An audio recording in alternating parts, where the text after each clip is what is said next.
మొత్తం మీద సినిమా వాళ్ళు పాపం వాళ్ళ పని వాళ్ళు చూసుకోకుండా రాజకీయాల్లోకి వచ్చి అంటే పోసాని కృష్ణమురళి తాను ఎందుకు వైసీపీ పార్టీ ప్రచారకర్త అయ్యాడో తెలీదు, ఎందుకు వైసీపీ పార్టీ నిర్ణయాల్ని ఆయన గౌరవించాడో తెలీదు, ఎందుకు వైసీపీ పార్టీకి సంబంధించి ప్రచారానికి చేయడమే కాకుండా ఆ పార్టీని పూర్తిగా భుజాల మీద వేసుకుని మోసారు, ఎందుకు ఇతర పార్టీ నేతల్ని తిట్టారో తెలియదు.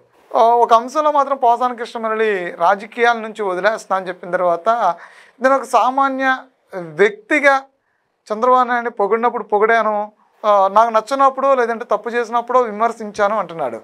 వాస్తవానికి ఆయన నచ్చినప్పుడు తప్పు చేస్తున్నాడు విమర్శించడం కాదు, ఒక పార్టీ జెండా బహిరంగంగా మెడలో టవల్ కప్పుకొని ఇంకో పార్టీ ఆఫీస్కి వెళ్ళి నేను సామాన్య కార్యకర్తలా తిట్టాను అంటే దాన్ని యాక్సెప్ట్ అంటే దాన్ని హర్షించదగ్గటువంటి విషయం అయితే కాదు. ఎందుకంటే ఒక పార్టీ స్టాండ్ తీసుకున్నావు, ఆల్రెడీ ఒక పార్టీ నిర్ణయాన్ని నువ్వు తీసుకుని ఆ పార్టీకి సంబంధించినటువంటి ఒక రిప్రజెంటేటివ్గా లేదంటే ఆ పార్టీకి సంబంధించినటువంటి ఒక యాక్టివిస్ట్గా, ఆ పార్టీలో కార్యకర్తగా లేదంటే ఆ పార్టీలో ఒక నేతగా ఆల్రెడీ పదవి కూడా ఉంది ఆయనకి. సో అలా తీసుకున్నావు కాబట్టి నీకు కాస్తంత డబ్బు ఇవన్నీ కొంచెం వచ్చినాయి కాబట్టి నీ వాయిస్ని ఒక పార్టీ వాడుకుంది, నువ్వు ఇతర పార్టీ వాళ్ళని తిట్టావు అనేది చాలా స్పష్టం. కానీ అతను చెప్తున్నది ఏంటి అంటే అది కాదు, అతను చెప్తున్నది అంతా డిఫరెంట్. అదేంటి అంటే నేను ఏదో పవన్ కళ్యాణ్ని గౌరవించాను, ఆయన్ని నిర్ణయాల్ని అభినందించాను, ఒక కామన్ మ్యాన్గా విమర్శించాను అంటాడు. సో కామన్ మ్యాన్గా విమర్శిస్తే ఈరోజు నిన్ను ఎవరు క్వశ్చన్ చేయరు. కామన్ మ్యాన్గా ప్రశ్నించడం విమర్శించడం అనేది అలక్కనుకుంటే దాదాపు ఎవరో ఒకరు ఏదో సందర్భంలో అన్ని సందర్భాల్లో ప్రశ్నిస్తూనే ఉంటారు. వాళ్ళందరినీ అరెస్టులు అయితే చేయలేదు కదా. సో మనం పరిధి దాటి మాట్లాడాము, ఒక పార్టీని వెంటేసుకొచ్చే క్రమంలో ఇతర వ్యక్తుల్ని దూషించి తోలనాడి విమర్శించి మాట్లాడాం కాబట్టి ఈరోజు అరెస్టు తప్పట్లేదు. సో పోసాని కృష్ణమురళి చూస్తేనేమో తప్పైపోయింది వెనక్కిపోయాడు.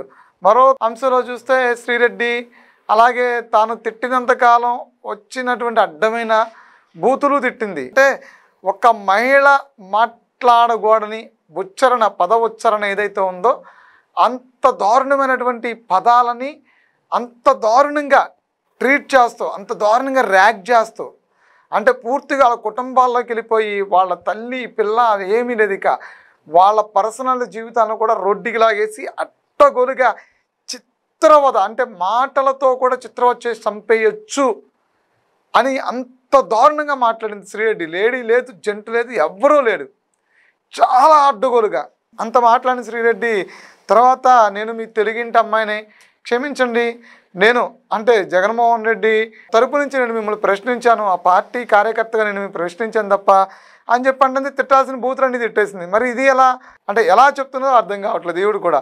సరే తర్వాత రామ్ గోపాల్ వర్మ అతను కూడా ఒక సినిమా డైరెక్టర్, అతను కూడా పాపం బాగా సంపులో ఉన్నప్పుడు అతన్ని కొంత ఎవరో అదే పార్టీలో ఉండేటువంటి కొంతమంది నేతలు ఎంకరేజ్ చేసి డబ్బులు ఇచ్చి ఏదో పిచ్చి సినిమాలు తీశాడు, ఏదో లక్ష్మీనో పార్వతీనో అనేదో సినిమా, తర్వాత కడప రెడ్లు అంటూ సినిమా, తర్వాత బెజవాడ్ లాంటి కొన్ని ఏదో ఎంత బయోపిక్స్ అంటూ కూడా రియల్ స్టోరీస్ బయోపిక్స్ అంటూ కూడా ఓ పార్టీ కొమ్ము కాస్తూ వాళ్ళ దగ్గర డబ్బులు తీసుకుని ఇచ్చలవిడిగా ఏదో సినిమాలు తీసి పడేశాడు. రీసెంట్గా కూడా ఏదో చంద్రబాబు నాయుడిని ఏదో చూపిస్తూ ఆయన ఏదో పెద్ద విలన్గా సినిమా చూపిస్తూ సినిమా తీశాడు. సార్ సినిమా తీయటం అంటే అదో కళ, సార్ తీశారనుకుందాము, ఆ వైసీపీ వాళ్ళు డబ్బులు ఇస్తే సినిమా తీశారనేది చాలా స్పష్టంగా కనబడుతుంది. ఎందుకంటే సినిమా ప్రొడ్యూసరు వైసీపీలో యాక్టివిస్ట్ కాబట్టి సరే అది కనపడుతుంది. సరే అది పక్కన పెడదాం, సరే వైసీపీలో ఉన్నంత మాత్రం చంద్రబాబు నాయుడు తిట్టాలా అని పక్కన పెడితే సినిమా ఆడియో ఫంక్షను,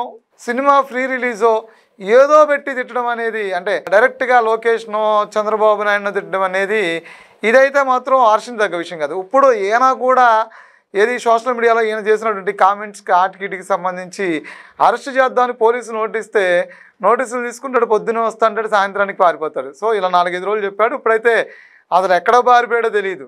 అంటే నేను ఎవరికి భయపడను, నేను అలాంటాన్ని నేను ఇలాంటాన్ని అని పెద్ద పెద్ద భారీ డైలాగులు సినిమా డైలాగులు చెప్పేవాడు. సినిమా డైరెక్టరు సినిమా డైలాగులు మాత్రమే చెప్పాడు. ఇప్పుడు సినిమా డైలాగులు అన్నీ అయిపోయినాయి, రియల్ లైఫ్లోకి వచ్చేవాటికి పోలీసులు పాపం మక్కిలు ఇచ్చేస్తారనుకున్నాడేమో, కంటికి కనపడకుండా పారిపోయాడు, నోటీసులు తీసుకుని కంటికి కనపడకుండా పారిపోయాడు. అయితే సో ఇప్పుడు అతను కూడా ముందస్తు బెయిల్ ఏదో అడుగుతున్నాడు. సో వీళ్ళందరినీ ఎలా ఉపేక్షించవచ్చు అంటే వీళ్ళు చేసినటువంటి పదాల దాడి ఏదైతే ఆ బూతుల దాడి ఏదైతే ఉందో దానికి చాలామంది ఇబ్బంది పడ్డారు. సో ఆ ఇబ్బందుల్లో నుంచి అంటే పొలిటీషియన్స్, పబ్లిక్, సాధారణ పీపుల్, మహిళలు చాలామంది వాళ్ళ పాపం వాళ్ళ పర్సనల్ లైఫ్ని తీసుకొచ్చి రోడ్డు మీదకి లాగి చాలా చిత్రవద చేశారని చెప్పుకోవచ్చు.